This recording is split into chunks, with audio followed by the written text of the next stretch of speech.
Hello, welcome to the episode of the Let People Prosper series. My name is Dr. Vance Gann. Welcome to the Let People Prosper show.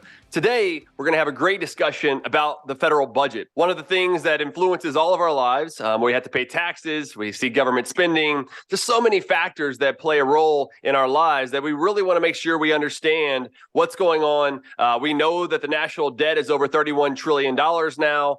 Interest rates are going up, soaring in some cases. And so today, I really wanted to bring somebody on the show that knows a lot about the budget and has been working on the budget really from the center for a number of years now, and has a great approach to looking at the spending, looking at the taxes, and I think we're going to have a great discussion today. So, Marc Goldwein, welcome to the Let People Prosper show. Yeah, thanks for having me on. Great. I'm looking forward to our discussion today. I know you're always another one of those happy warriors for the budget and good fiscal policy. So, and I've been following the work that you've been doing and the work of the Center, the Committee for Responsible Federal Budget for a number of years when I was at the White House and even at the Texas Public Policy Foundation. And now, and so I know that you'll have a new report out that we're going to go through the CRFB fiscal blueprint for reducing debt and inflation. So we're going to have a good discussion about that. And today is November 10th, 2022. So we're also right after the elections. And so we're going to maybe have some discussion about what the next Congress should really do with the budget. But before we get into all that, let me give you Marc's bio so you have a better idea of who he is and what we're going to be talking about today. So Marc Goldwein, and is that how you pronounce it, Marc? It's Goldwein, like the drink. Goldwein. All right. I thought that may have been. I should have asked you beforehand. Marc Goldwein is the Senior Vice President and Senior Policy Director for the Committee for Responsible Federal Budget, where he guides and conducts research on a wide array of topics related to fiscal policy and the federal budget. He is frequently quoted in a number of major media outlets and works regularly with members of Congress and their staffs on budget-related issues. Previously, Marc served as the Associate Director for the National Commission on Fiscal Responsibility and Reform, also known as the Fiscal Commission, and Senior Budget Analyst on the Joint Select Committee on Deficit Reduction, the Super Committee. He also conducted research for Government Accountability Office, the World Bank, the Historian's Office at the Social Security Administration, and the Institute of Governmental Studies at UC Berkeley. All over the place, the Marc.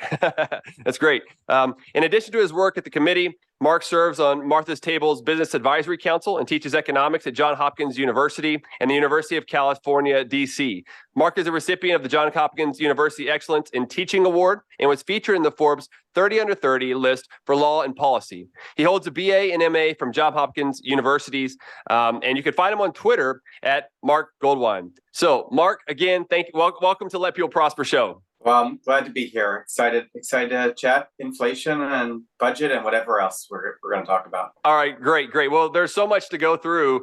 We also had an inflation number that came out today. I think it was better than expected. Still running a little hot, but hey, we'll take some improvements when we can get them. So we'll talk about that some. But the first thing I like to do with my guests is really get to understand you a little bit more. What drives you? What motivates you to look at the budget, or just in general, what is kind of your guiding star? One of the things about me is where the name of the show came from is my kind of goal is to let people prosper. So what really drives you, Marc? Sure. Well, I mean, I've been with the Committee for Responsible Federal Budget for most of the last 15 years. And we are really a nonpartisan group with a bipartisan board, maybe 40% Republicans, 40% Democrat, 20% independent. They disagree on a lot of things, how big government should be, what the tax code should look like, what we should do to this spending program and that one. But they agree that we as a country need to live within our means. And live within our means doesn't mean a balanced budget every year, but it does mean that the debt can't keep running faster than the economy. Now, me personally, I like solving problems. I think that a lot of fiscal responsibility is about problem solving. It's about understanding that resources are finite and figuring out how to distribute them efficiently, how to take our existing spending programs and get more for less, or get almost as much for a lot less. How to make the tax code more pro-growth while generating more revenue.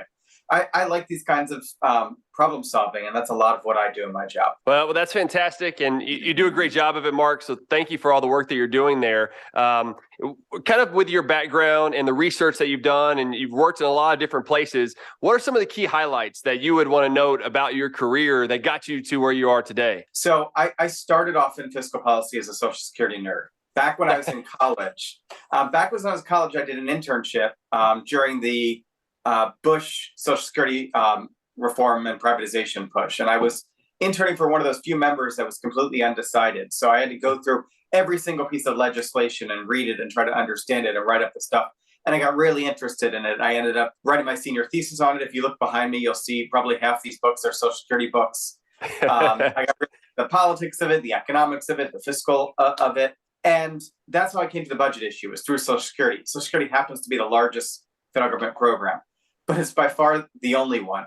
And over time, a cool thing about the budget is it touches almost every other policy area, maybe except for like Supreme Court nominations and nuclear nonproliferation. Everything else has a budget aspect. So some days I'm doing defense policy, some days it's healthcare, tax reform, retirement, economic policy, inflation, stimulus.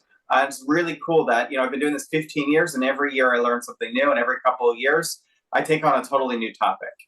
Maybe the highlight of my career was in 2010. I worked on the Simpson-Bowles Fiscal Commission. This is a bipartisan commission appointed by President Obama with Republican and Democratic senators.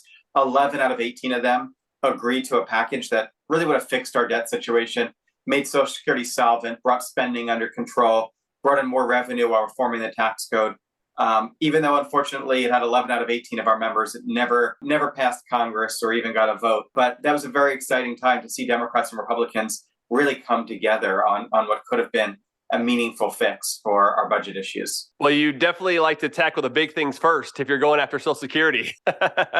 When you started off in those Bush years, that must have been some interesting times of talking about it, going through the different variations of what the policy should look like. And fortunately, unfortunately, we're still discussing a lot of that.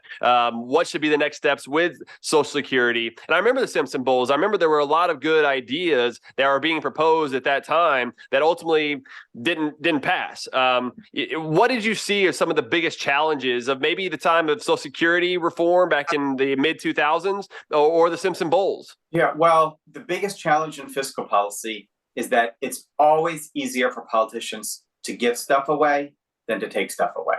Mm-hmm. We're dealing with deficit reduction. You're dealing with politics of redistribution. You're saying your taxes are going to be a little bit higher. Your benefit is going to be a little bit lower. Your services are going to be a little bit less.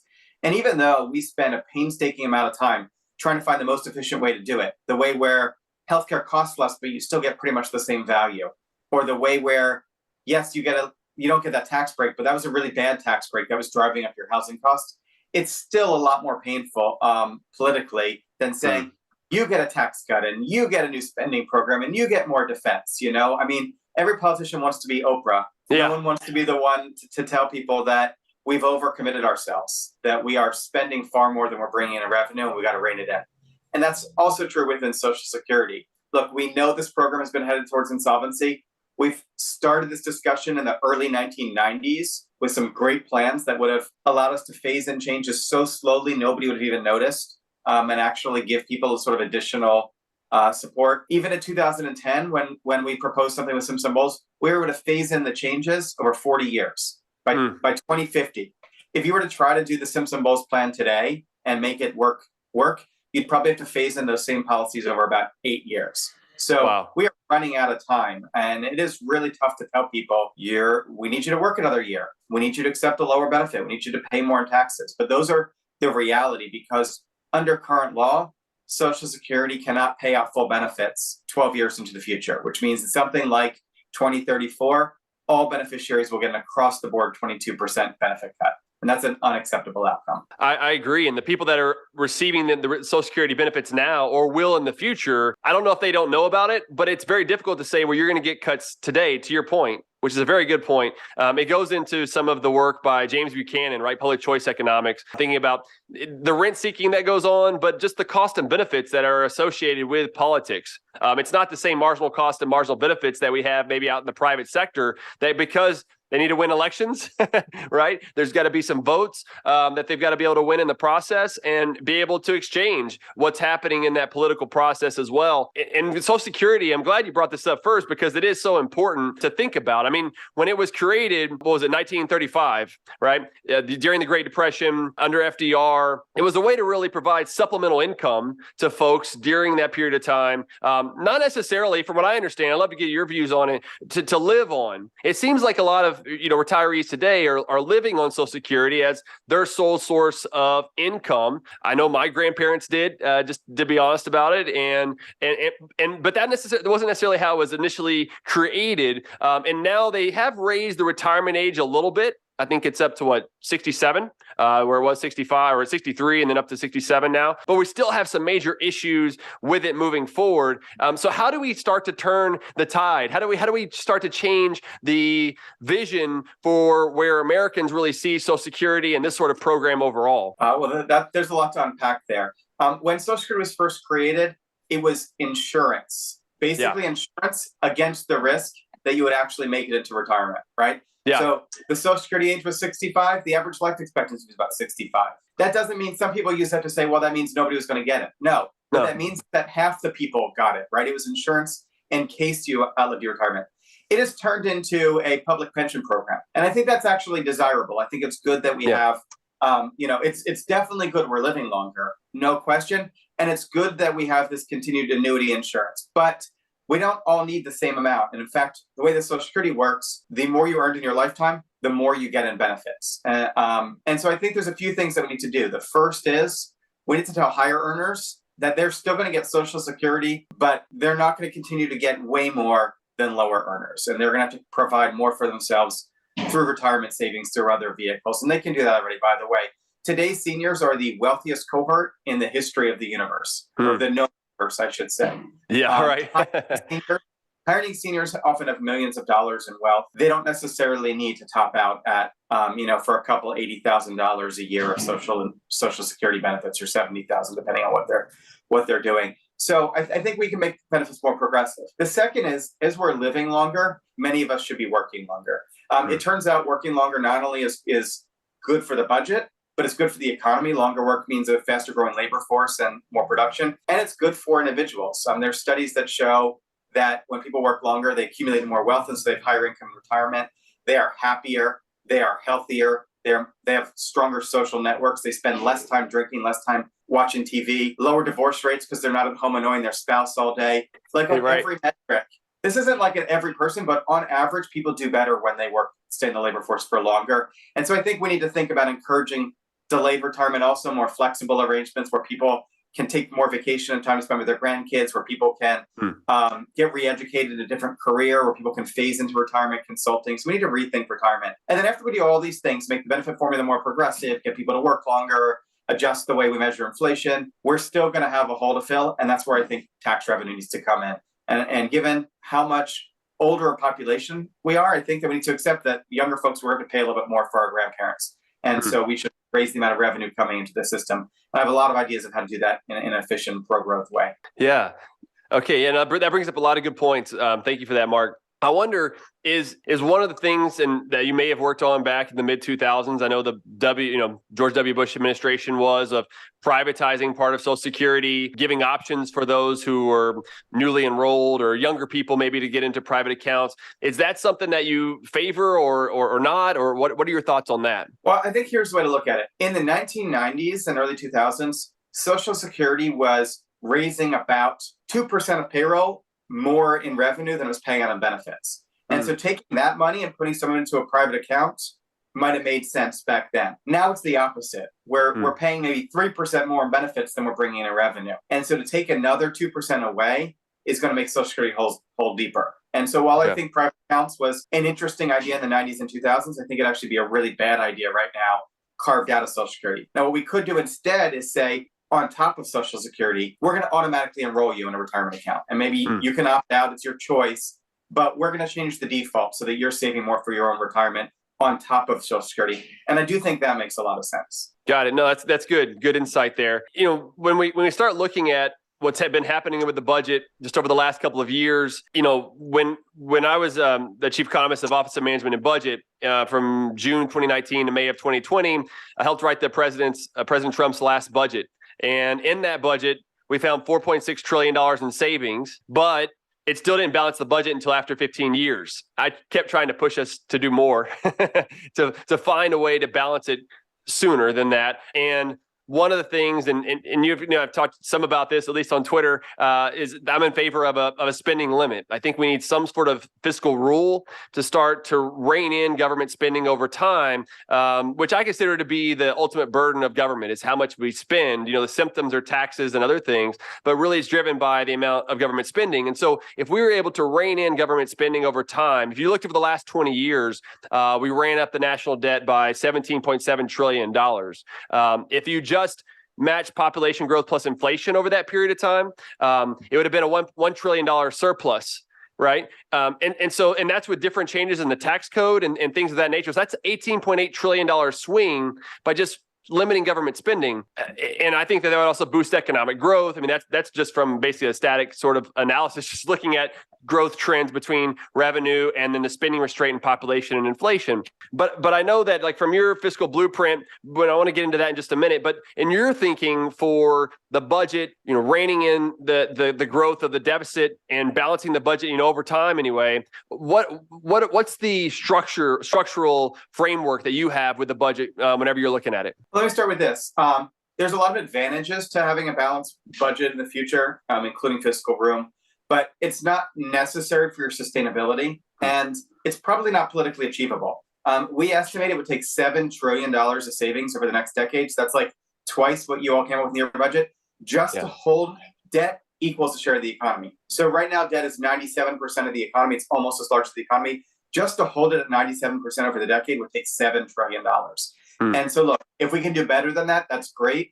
But $7 trillion is going to be hard enough. And I support fiscal rules, but I don't think we're going to be able to do it all on the spending side. I think if we tried to artificially put a spending cap, politicians would do, they'd enact more tax breaks. Instead of expanding K through 12 education, they would have a K through 12 tax deduction for subsequent spending, right? Instead of putting more money into housing, they'd expand the low-income housing tax credit. Instead of sending people more cash, they send them more recovery rebates. So I think that because a lot of tax breaks can look like spending, just doing a strict spending limit wouldn't work. And so our framework does a little bit of everything. I think the most important place to start is on healthcare for two reasons. First of all, it's the fastest growing part of the budget other than interest. And secondly, it's the area where the government has the most direct control over inflation, because not only is it direct spend, but we're already setting the prices for a lot of healthcare through the Medicare program. For better or for worse, the federal government is the insurance company, right? Yeah. So when we adjust the fee-for-service Medicare to appropriately account for the fact that, say, we're paying doctors that work in hospitals more money than doctors doing the same thing in private clinics, that saves money to the federal government, it lowers healthcare costs, and it also lowers the inflation rate. So we start with $1.5 trillion just from healthcare, different kinds of healthcare. We also propose another $1.5 trillion, I can't remember now, from discretionary spending caps, limit defense and non-defense growth. That was $1.5 trillion. And I'll be sure to put all this in the show notes page too. But keep going. You're good. $1.5 trillion. We propose revenue neutral tax reform, revenue neutral against extending the tax cuts. In other words, if we were to extend all the expiring 2017 tax cuts, that would cost us like $3 trillion. We say instead, we're going to extend most of them, but we're going to fully pay for it by cutting tax breaks. And so that'd be more taxes in the near term, but less taxes in the medium term relative to the current law. And then we propose a surtax on top of that, on corporate deficit reduction surtax on corporations and individuals. It's progressive, but it applies to most people. And this will only be there as long as the deficit is in place. So if we can get to balanced budget, that surtax goes away. There's lots of other things that we do, Social Security reform. We propose a carbon tax where we refund most of the money, but use some of it for deficit reduction. Changes to how we fund the highway system, federal retirement. I mean, you got to do a little bit of everything. You're not going to get this from only one part of the budget. And $7 trillion is not easy to find, let me tell you. But it's the absolute minimum you need just to hold the debt steady as a share of the economy. Yeah, no, it's good. And I think just as kind of a quick recap there, in figure one, right, lower healthcare costs, $1.5 trillion, reform the tax code, $1 trillion, limit discretionary spending, $1.5 trillion, support affordable energy and infrastructure, $500 billion, so $0.5 trillion, enact pro-growth Social Security reform, $1 trillion, enact further reforms, another $0.5 trillion. So that's where you get to $6 trillion in savings over the decade, and then another $1 trillion in net interest savings. So that's where you get the total $7 trillion. So So if you were breaking that down, just for the audience, is that it's $2.4 trillion comes from revenue increases, and then $3.6 trillion from non-interest spending reductions. So, I mean, in many ways, right, I tend to like this. And you and I kind of go back this forth on Twitter sometimes, where my focus is really on spending. I would love to see most of this come from spending. And in some case, I think your point could be, look, it is mostly spending. 60%, I think, right? It's right around there. Yeah. It is on the spending side, and I think that's important. And that's one reason why I've been a fan of your work and the work that you are doing at CRFB, Committee for Responsible Federal Budget, is that I do think that y'all look at it from a more centrist approach. There are going to be some things for me who's more of a classical liberal, more lowercase libertarian in a lot of ways. I'm going to be like, okay, I don't like a carbon tax. I would rather not be a carbon tax, or I would rather not have a surtax or things of that nature. But at the same time, it brings up some difficult questions about where are you going to start cutting?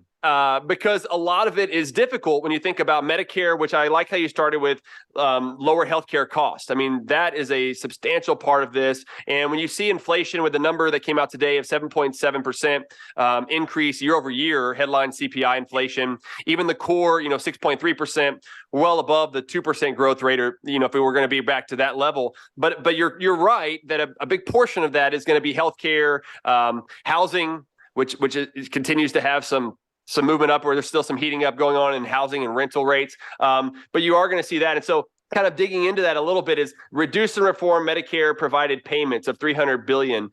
How could we do that? Is that kind of an approach that the Biden administration has taken, or is that something you're thinking a little different? I mean, so unfortunately, the Biden administration hasn't really done anything on healthcare, other than the Inflation Reduction Act. I shouldn't say that. They haven't done anything outside of prescription drugs. So the Inflation Reduction Act did reduce prescription drug costs. They haven't done anything in the provider space. But what's cool, and our plan has spending and revenue, but we tried where possible to do spending proposals that we think Democrats would like, and revenue proposals we think Republicans would like, or at least be okay with. What's cool in the healthcare area is there's actually a lot of bipartisan agreement on what to do, even though the two parties never work together on it. So, for example, within reducing provider payments, a lot of what we talk about were policies that were in President Trump's budgets that you worked on. Things like, as I mentioned, pay the same amount of money for care provided at different sites. You shouldn't get more money just because you're providing something in a hospital versus the same exact service in a doctor's clinic. Reduce excessive payments to post-acute care facilities, things like home health, cut payments for bad debts. There's a lot of stuff like this. This was in President Trump's budget. They were in President Obama's budget. Elizabeth Warren proposed them to pay for her Medicare for All plan. These are things that have bipartisan support. And you never see a Republican and Democratic co-sponsoring the same bill on them, but yet you see Republicans and Democrats both understanding these are good policies. So that's where we start with healthcare, is where is their consensus? Not every proposed in healthcare is consensus. We do some things that I think Republicans won't like and some things Democrats won't like, but we try where we can to find the consensus. Yeah.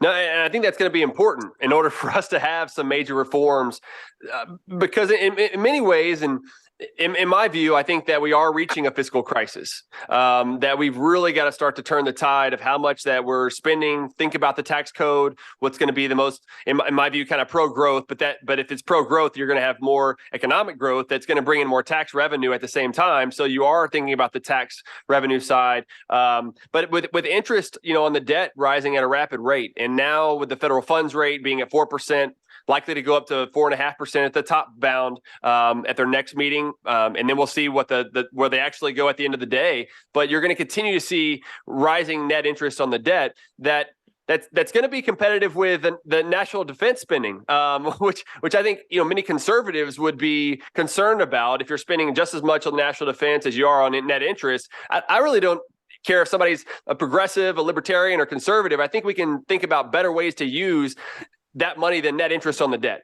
And it's a reason for, reducing the national debt over time and making sure that it's not continuing to be an impediment to economic growth and the overall side of the budget. But then I also look at the Federal Reserve. I mean, it's given the Federal Reserve more ammunition to buy the debt print more money, creating some of the inflationary pressures that are going on across the economy. And so when I was looking at your blueprint, this is why I think it's so important to have this out there, because I really don't see anyone else out there. I mean, going with the election we just had 2 days ago, which I think there was an expectation we were going to have this bigger red wave. I think, the GOP was able to pick up quite a few seats. Maybe they'll get the House once all the things are said and done. But I also don't know that they had a pro-growth policy approach that was out there. Like, what exactly are you running on besides you're just not Biden? And this is the sort of proposals that you have out here that I think both sides should start to take a deep dive into. And what have you heard from some of those from both sides?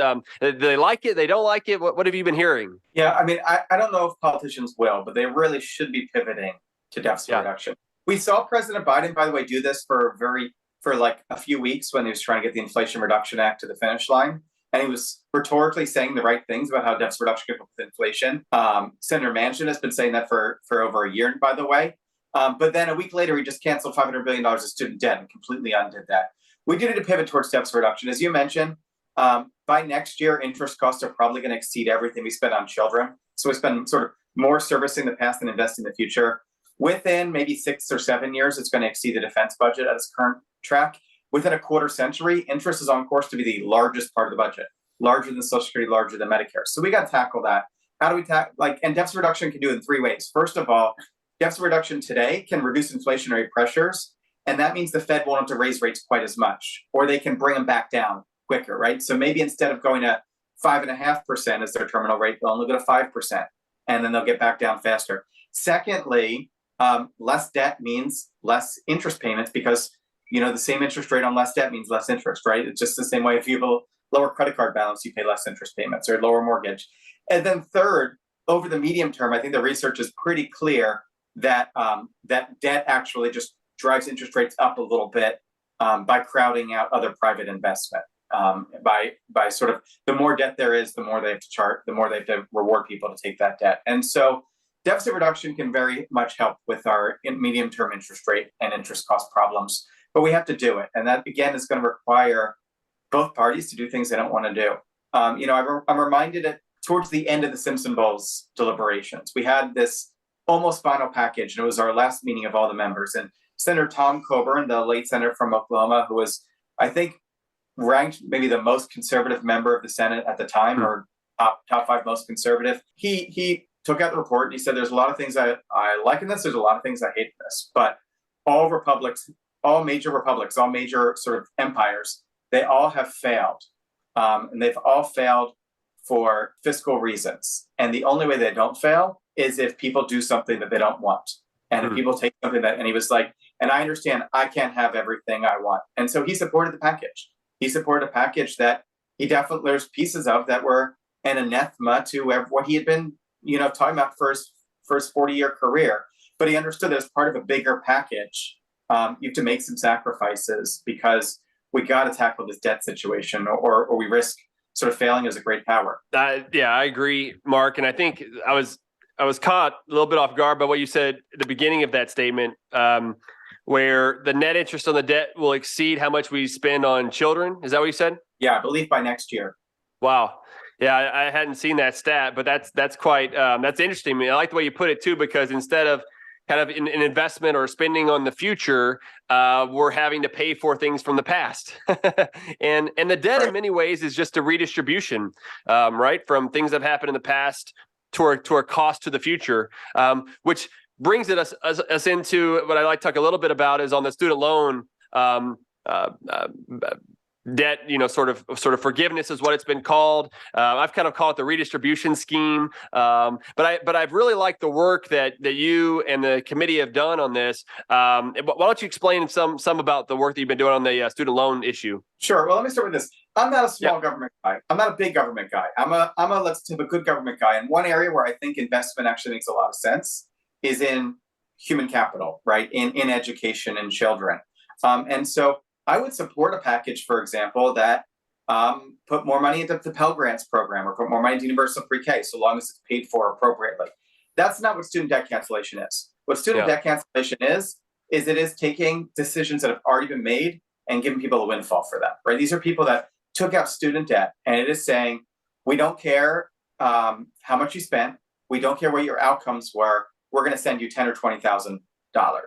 Now, as it turns out, people with college education are higher income than everybody else. And so even though the Biden administration designed this to try to be progressive, the way they made it doubled if you got Pell Grants, we estimate still about 2/3 of the benefit will go to the top half of the income spectrum. That's based on current income. It'd be even more regressive if you look at lifetime income, because people with college education earn more over their lifetimes on a delay. So this is regressive. It's inflationary. We estimate it would add about a quarter point to the inflation rate. That's not like massive relative to our 7% inflation, but it's large relative to things the federal government can do. And it's clearly in the wrong direction. It adds to inflation because it gives people money to spend. There was just an article today that said something like 73% of people are going to use their student debt cancellation to eat out more and go on vacations. I'm in favor of people spending their money to go on vacations and eat out more, but not spending my money, not spending the taxpayers' money. The president is touting this as sort of relief for people that really need it, but in providing relief to a few people that really need it, it's providing a lot of cash to people that don't need it at all. So it's going to worsen inflation. It's relatively regressive. It's going to cost, just the cancellation is about $400 billion. If you add in all the other sort of bells and whistles, including changes to income-driven repayment, we may be closer to $650 billion. We'll know soon. And those are over a decade, right? Yeah, it's complicated. The way that we measure student loan is it's basically what's the net present value of the amount that we've canceled. So it's kind of like a one-time cost. That'll be in cash flow. We probably get to $400 billion after about 15 years on a cash flow basis, but I think appropriately, it's a weird budget thing, but we measure it all in the first year. And just fundamentally, it's unfair. Only 12% of people will get this benefit, and they chose to take out this debt to invest in an asset that's going to give most of them a very high return. And it doesn't seem really fair to send them money. Folks that chose not to go to college or haven't yet gone to college, but their tuitions are going to be higher as a result, or paid off their debt already, or worked through college, they don't have to take out any debt. They get nothing. Yeah, very true. I mean, just to be honest about it, I mean, I would benefit from it. I have student loan debt, but I also believe strongly in personal responsibility. I took on that debt and those student loans, paying for school myself as a first-generation college student, that I otherwise wouldn't have been able to go. But I also knew that I needed to take on some major in something that was going to pay me back later on at wages that I could be able to pay for that debt. And I think we should be disincentivizing personal responsibility and creating moral hazard. I mean, I think this would also, and I know that some of the work that you've done, Mark, has showed that, look, we'd probably be back in the same sort of student loan debt issue, the cost, the overall amount, within just a few years, because tuition's going to go up. More people are going to take student loans because they're going to have this incentive now that, okay, they're going to just forgive it later. Why don't I go ahead and take it on again? So we're going to be back right in the same place again. Yeah, I'm less worried about the moral hazard where people don't want to work, because I think people are still going to earn the most. But I'm very concerned about the moral hazard where colleges raise tuition a lot, because, borrowers know, well, I may not have to ultimately pay all this. I'm even more concerned where colleges start offering a lot more low quality degrees. Some of them totally garbage degrees from these sort of not for-profit institutions. Others of them not garbage degrees, but just not worth the money. I'm not going to pick on one major, but we all know the majors that just don't have a high return. And if, you want to do that for yourself because it's fulfilling, I think that's great, but we shouldn't be sort of creating this weird subsidy that gets colleges to offer a bunch of these low value degrees. It's just not a good way to do business. No, that's right. Well, one of the things I want to talk to you a little bit about is moving more towards, state government. Within our system of federalism, I've worked a lot on state budgets in Texas, working some now in Louisiana on their budget, and on fiscal reforms and rules across many states. And what I like to see is more of what's being done at the federal level be done more at the state level, and also at the other side, the other way is to take the key reforms that seem to work well at the state level to work at the federal level. I know there's been some try of that with safety net reform, with the block grants that go out for TANF and other types of programs. What are some of your thoughts about the connection between state and the federal government, and maybe some reforms that we could make moving forward that would help out with the federal budget? Yeah, I mean, look, I'm going to sort of play this down the middle for a second, which is that, please. I think that there's a really interesting debate over what is the appropriate state versus federal law, how we should do federalism. And I've seen, going back 40 years, I've seen ideas for sort of trades where maybe states take on all of education and federal government takes on all of healthcare, things like that. And I find those really interesting, and we should continue to have those discussions. But meanwhile, we should at least make sure that the current splits are working as intended. So, for example, the Medicaid program is a joint federal-state program where the federal government picks up, on average, 50 to 60% of the cost. But then states have all these tricks that they can use. You tax a healthcare provider, and then you send them back that same money in a higher payment, and then you tell the federal government they cost more. Or you send money to your state-run college, university hospital, and you oversend them money to subsidize them. And so I think we should start with making sure the existing relationship work as intended.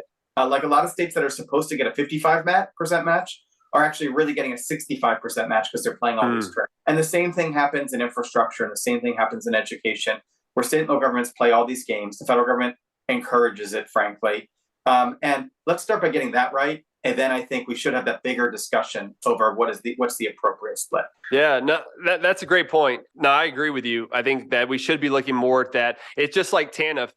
Texas receives about $1 billion. Well, they spend $1 billion on TANF. About half comes from the federal government, half from the state funds. But a lot of that goes to bureaucracy. Only 4% of it actually goes to basic public assistance. And I agree with you. We need to find ways to better spend that money so that the money goes to the people you're actually trying to help. And I think we need to be doing that across government. One of the things that I've been kind of a fan of is doing efficiency audits, like independent efficiency audits of some of these programs. Texas just did that for TANF. I'm kind of going through some of those numbers now, but they are showing, hey, look, here's some improvements on things that you could do to provide transparency, but also some key reforms by looking at some of these measures. I know the Reagan administration did that with the Grace Commission back in the day. I don't know if you have any thoughts on any of that. Well, let me start with where states have the resources and the incentives. They can be the best innovators that we have. Yeah. And I really believe in this laboratory of democracies approach where they can find all sorts of new approaches. But where they don't have the incentive or the resources, it can be a disaster. So take our unemployment system. It's really entirely federally paid. It's complicated, but it's entirely federally paid. And as a result, the states haven't updated their systems for like 40 years. If you remember back to the beginning of the pandemic, you'd apply for unemployment and it might take you 4 months before you actually got approved. And in DC, they sent you a form on dot matrix paper. Remember those old printer paper with the little holes in the side? They send you that. And then they send you a separate email saying, ignore the paper we sent you. That's automated in our system. And we'll send you something later. So like states need to update their operations and the federal government may need to change the incentives because in some cases, they're just not doing well. Whereas in other cases, they really have the leg up because they can be a lot more flexible than the federal government can. Yeah, no, that's right. And there were a lot of challenges with the unemployment insurance and the payouts and everything else during COVID and the pandemic. And maybe that brings us into that part of the discussion. Over the last 2.5 years now, there's been a lot going on, right? There was the pandemic with COVID-19. There were the shutdowns that happened. There was the CARES Act. There were the multiple acts that have been passed during that time. You also have the COVID money tracker. Was it COVID money? COVIDmoneytracker.org. You got it. Yeah, that one. Yeah. Okay. I thought that's what it was. COVIDmoneytracker.org. I've really found that has been helpful throughout this time as well. And just kind of looking at it now, legislative action, $6 trillion. $5.5 trillion has been dispersed so far. Federal Reserve action had about $7 trillion, administrative action of $1 trillion. So I guess when you think about just the spending part of it, is around $7 trillion, right? Yeah, I mean, those numbers aren't fully additive, but I think you could think of it as we put $7 trillion into the economy. Some of that was actual loans that won't cost us very much, but we spent at least $5.5 or $6 trillion net. And there was a run up, of course, in the national in the deficit, over $3 trillion in 2020. What was it? $2.8 trillion in 2021, $1.4 trillion in 2022. So it's going down, but that's a lot of money to put into the economy. And then the Federal Reserve's balance sheet, more than doubled from $4 trillion to basically $9 trillion. Has come down a little bit now. But that's just a lot of money that's put into the economy. And one of the discussions that I know have been going on for a while, and I forget where you were at on this, but is like the transitory versus persistent inflation. To me, I always thought it was going to be persistent, just given how much money was put into the economy, especially by the Federal Reserve, that it was going to last a while. There were transitory factors, of course, with the supply chains, and so hopefully some of that would smooth out. And maybe that's the reason why it wasn't as transitory as what it could have otherwise been, because a lot of those supply chain disruptions are still ongoing, with China, shutting down multiple times and everything else. But I hope that we can learn some lessons from this period of time to not repeat them. I mean, there's likely to be another pandemic in the future. I would think that we wouldn't just send out checks to everyone. Maybe we should have more of a targeted approach with a lot of these policies. But I wonder what your thinking is, because I think I'm not sure that we've always agreed on stuff about the pandemic, which is good. I like the back and forth, and so I'd love to get your thoughts on what's been happening over the last couple of years. Sure. Do we have a whole other podcast? I know, right? We just got a few more minutes, so. At the beginning of the pandemic, in the spring of 2020, the economy contracted 10%, probably contracted way more because we can't measure monthly. The actual unemployment rate probably went up to something close to 20%, maybe a little bit more. We were in free fall, and we didn't know what was going to happen. There was a very real risk that was started as intentionally trying to put the economy on ice, sending people home for, originally it was just going to be 2 weeks, if you remember, would turn into a joblessness crisis, would turn into a mortgage crisis, would turn into a financial crisis, would turn into a depression. And so while the CARES Act in 2020 was by no means perfect, it was the right thing to do, in my opinion, to get people those checks as fast as possible, knowing they're poorly targeted. To get that unemployment benefits up. I would not have done plus 600 at any point, but at plus 300, even at plus 600, it wasn't that bad that we did it. We should have done plus 300, but get that money out, get the money to businesses, get the money to states, just do whatever we can to keep the economy. That was the right decision, in my opinion, in the CARES Act. Fast forward to the end of 2020, we had another bill, the Response and Relief Act, that was about $900 billion. The economy was slumping then, but things were starting to normalize. We knew that we had a vaccine. I think that was a reasonable piece of legislation. I would have done it differently. I would have targeted a reasonable piece of legislation. Then fast forward to March of 2021. We had about, at that point, still well over $1 trillion estimates in the pipeline that hadn't been spent. The economy was clearly on the verge of a big reopen. Our best estimates was the economy was $300 billion short of its potential, and we spent $2 trillion. That was a huge mistake. And that was the American Rescue Plan Act. The American Rescue Plan. In my opinion, a huge mistake. We sent people checks that they absolutely did not need. We sent states $500 billion. At the time, we thought they needed $100 billion. In retrospect, they needed zero. We sent them $500 billion just through that bill.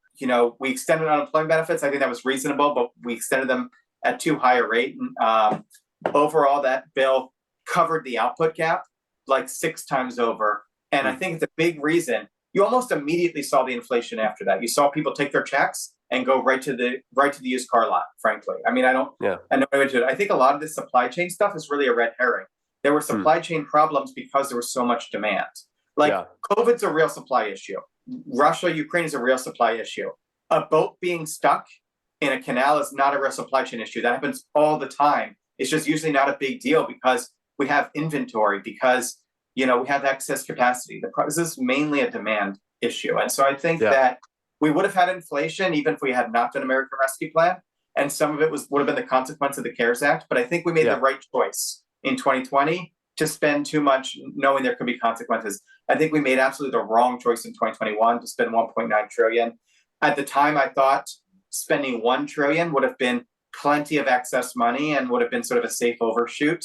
In hindsight, we probably should have just spent money on a little bit on unemployment and on vaccines and treatments and things like that, and call it a day, because it contributed to inflation. And some of us, I know Larry Summers gets all the credit, but some of us that are on this podcast were also saying, hey, this is probably going to cause inflation. And look, when the reality starts to match the theory, maybe there's a reason for that, right? So the problem was the reality was matching the theory, but not the model, right? And so people said, aha, the reality must be wrong and the theory must be wrong, but the model is right. It turned out the model was wrong. The theory and the reality are right. You can't just put money into an economy that's already saturated and expect it's going to sit there and not add to price pressures. Yeah. Yeah. Well put, Mark. And I think we're still going to be seeing some of the consequences of a lot of that action for a while. I'm hopeful that inflation will start to come down. We'll still see. I mean, there's still the underlying inflationary pressure that could keep it a little higher for a while. But there are some actions, slowing down the government spending, even though Biden is trying to take credit for the $1.4 trillion in deficits. And look, to your credit, you've been pointing that out. Like, look, this is really from the one-time expenditures in the pandemic, mostly just going away, drying up. That's brought down the $1.4 trillion. Even the CBO, you're right. It was a couple days ago now. They put out a blog post that essentially showed that. Yeah, we estimate the deficit fell from 2.8 trillion to 1.4. We estimate actually over 100% of that is declining overly. Now, but still, it's good news because it means we don't have that continued huge fiscal impulse. Yeah. Interest rates are now higher than they were before the pandemic. And so what's left in terms of inflationary pressures is the persistent pressure. Some of that persistence, the money people still save they're spending, but some of it is really challenging things like these wage price spirals where it's not an upward spiral. But if people see 7% inflation and they demand a 5% pay increase instead of a 3% pay increase, that can then feed into next year's inflation. And when businesses see inflation is high, and they use that for their price setting. When renters see it's high, and they use it for their price expectations. All of these things can cause inflation to last, and it means the Federal Reserve is going to slam the brakes even harder to get under control, and that's very well may cause a recession. Yeah. I think that's right. Well, you're right. There are so many more things that we could talk about. I think we mentioned some of that in the excess savings. I think Jason Furman had a good tweet out recently on that chart that showed the $2.2 trillion, and then it's down some, but we still have massive amount of savings. And I think that's influencing people's decisions about whether to go back to work. How much to spend. There's a lot of other factors and economic issues that are going to influence the budget. I know you're going to stay on target with it.